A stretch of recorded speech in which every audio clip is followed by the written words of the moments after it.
This is our country. There's free press. There's this. That is an excellent job. But the reporter that did that and the journalist that did that was ignorant. Ignorant because they do not know the higher dirty dimension. The president late in the night. I brought out all these memos and we went through. We took dictionaries and get any type of dictionary in the world. These spare parts, they said, to be able to achieve turnaround maintenance. Hello guys, welcome back. Good day according to your time. I hope you guys are doing good. Please, if you're seeing my channel for the first time, please don't forget to subscribe and hit on the notification button and share this video. And if you're going to watch this video on Facebook, please don't forget to like and also comment. Yes guys, this is one of the reasons I will be leaving this video here, like giving it to you the way I normally do it. You guys know me for this, right? So this is the reason why Nigeria have been under strong forces, bad people that are holding back Nigeria. Because don't forget that Nigeria is a very rich country, is very blessed. I was told one time that if a Nigerian person goes to Switzerland to seek asylum, they will tell the person that you will be Nigerian or not better person, so what can they wrong can they do for our country? Of course, that's the country they should ask all these people who be that they horse. Let me quickly bust your ass. It's not only Nigerians that is drawing Nigeria back. Oh. There are people like those people that we are sitting with Mr. Tinubu before, where they don't have Nigeria in their mind. They don't have Nigeria in their mind. They don't care about Nigeria because their child is living in a good country. Their children is having all the good things in life. And all we can do is nothing. Like we have been submit to this kind of hardship life, managed life, criticizing a system, and also lamenting. We are so used to lamenting, like what can we do? We have heard this without numbers, like we have heard this like millions of times. What can we do? This is what the current situation is. And what does this lead to us as human? He lead our parents to abject poverty, which they could not help their children with. And their children decided to immigrate in any part of the world where they think it was good for them. But they didn't know that, most of them didn't know that they were just leaving their own country to enter into another pain. Yeah, it's a painful thing to say, but that is exact the right word. Because e.g., you leave everything in Nigeria, your family, everything you love the most, okay, your boyfriend, you leave a lot of things. But there is, in all these things, we leave ourselves along the line. Because the Nigerian people, they don't even see us anymore as one of them. Some of them, they are still talking to you because of the little or because of the finances they are getting from you. You come here, all you do is just to fight and fight and fight. And what you are fighting, you don't even know. Sometimes you try to give your best, but your best is not good enough. Why you have a country that have failed you, that have never contributed anything positive in your life. You have the passport, it's not helping you. Your embassy is not there for you. You are heartbroken in our hearts. I want to give you this video so you will know where your problems start from.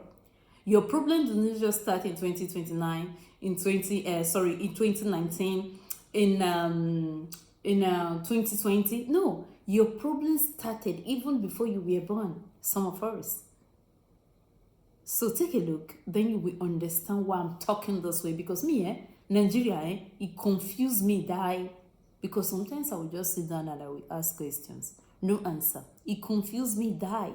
So if you see me that I'm like stammering whenever I'm talking about Nigeria, because that's how it is. I see it as a confused, confused country. So when you have a confused people as your politician that is ruling you, what do you need as a product? Like nothing. You need nothing. You just need to see that something is not right. And now you guys need to do it right for us, because we can no longer bear it. We too want to be free. We want to be free. Of the game. That's why some of us, when it was happening, we laughed. But some of the security chiefs in this country, some of us spoke to them. It might interest you to know that some journalists in Nigeria are not patriotic. No, some are, some are not. Some are not. Some do not even believe in this country. I know. Some are working against the progress of this country. That I know. Some yes. are in the payroll of some of the people destroying this country. That is a fact. And they will never report anything positive about Nigeria. I will come to that. Thank you. Continue. I will come to that. Now, Babangida left. General Abacha came to power. When General Abacha came to power, numerous things happened. First of all, he was also confronted by IMF, World Bank, and some of these instances on the same issue that led to the failure of General Buhari when he was military head of state, currency devaluation.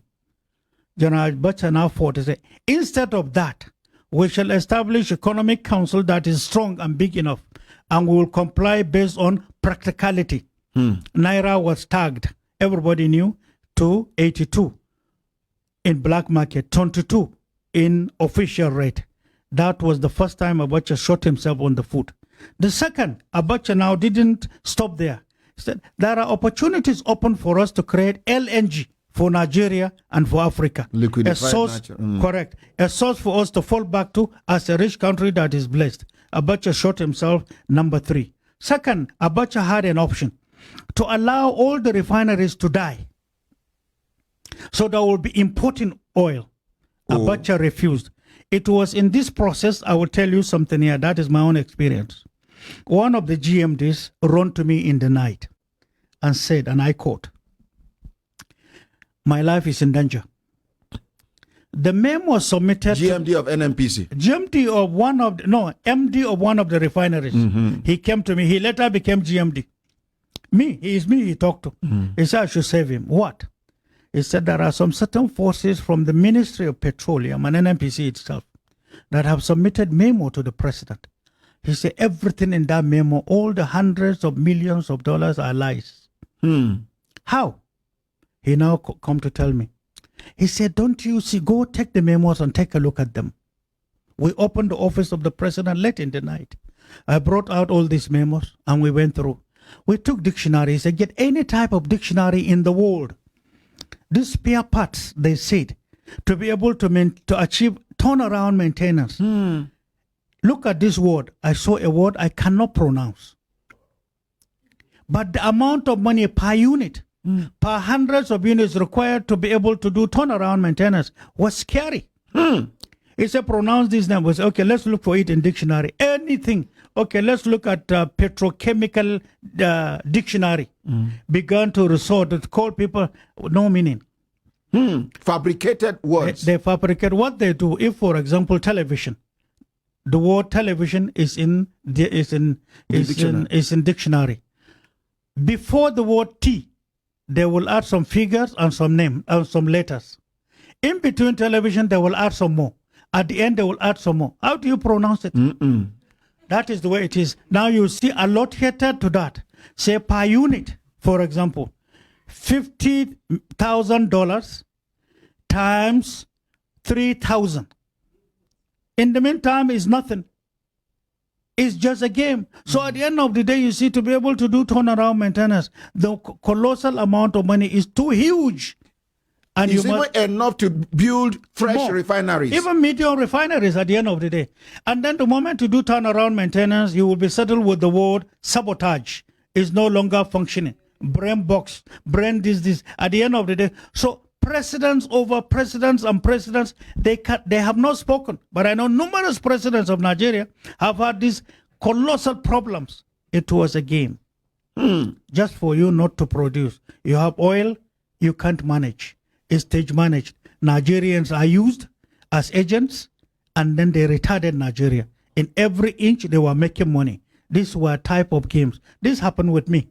Now, another thing was the issue of Vision 2010. After Abacha left, was halted. It couldn't go. PTF was halted. It couldn't go. The issue of plan for dredging were halted. These were to make Nigeria great. Abacha was now abused, called names, they terminated him. Up to now, they are abusing him. So, but to dig deep into the real tenure of the history of the government is today an offense. Many newspaper houses will not accept. many journalists will not accept. They have already the old literature in their minds formed, and this is the way it was. Now, 1999 to 2007, Jonathan came to power. Correction, 1999, there was a government. But rather than allowing the turnaround maintenance, now democracy, this democracy we are talking about, rather than building more refineries, even if they are medium, something devilish was introduced. It is called subsidy. The same thing Tafawa Balewa rejected and Dick. The same thing Murtala rejected. The same thing Gawan rejected that gave birth to their exits now was reintroduced in a bigger manner, in the dirtiest manner. At this time, some new additional types of bunkering were introduced in Nigeria, which is the type Channel newspaper just discovered oil theft lately. It's an old thing.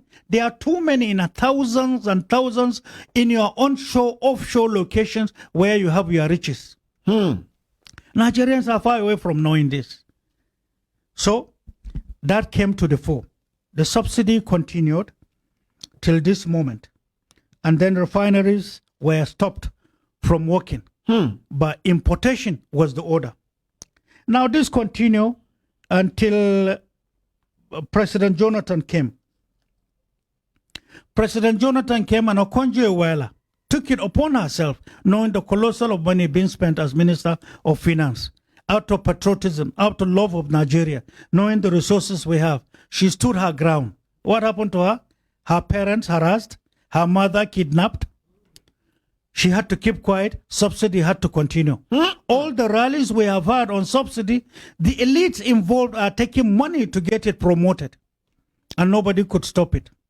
The government of the day, President Buhari, in one of his promises, campaign promises to Nigerians, is what? Stop subsidy. He said so. And then the major question he asked in one of his campaigns is, who is subsidizing who? When we get there, we'll sort it out. He has been here 7 years plus, subsidy is getting stronger. The question is whose investment is the subsidy? Who is killing the refineries? You are now discovering more oil in Northeast. What is to come? There are already investments going on another type first of bunkering. Another type, bunkering on land, away and far away from sea. We are going to see something, unless we have a leadership that care for Nigeria, that will carry Nigerians along, that will get Nigerians educated, that will create a barrier from this monster and the managers of the monster at home and outside. We are in for a very big problems. And so the tiny little peanuts they are being given, many of our elders, many of those who are opportunistic, they found themselves in places, whether as civil servants or as politicians, are the problems of this country, not the majority poor who don't even know what is going on. Another, this is as at today. Now the question I'm talking about, this is concerning oil only. Oil that we have and Northeast in Nigeria. Northeast, to start with, designed by God Almighty, is the richest part of Africa. Nobody, no part of Africa is as rich as Northeastern Nigeria. Anything on Eastern Nigeria is rich. Southeast, the amount of stones, the amount of oil and gas, coal and gold are enormous. People don't know. You see in Southeast, even this red sand, you see, that in the ancient day, when people get married, they take the red sand and adorn their huts. It's gold. Gold? Yes. Chinese are taking it today in hundreds of thousands of containers. They are taking it to the sea. You don't have the machine to refine it. But for how long have they been doing that?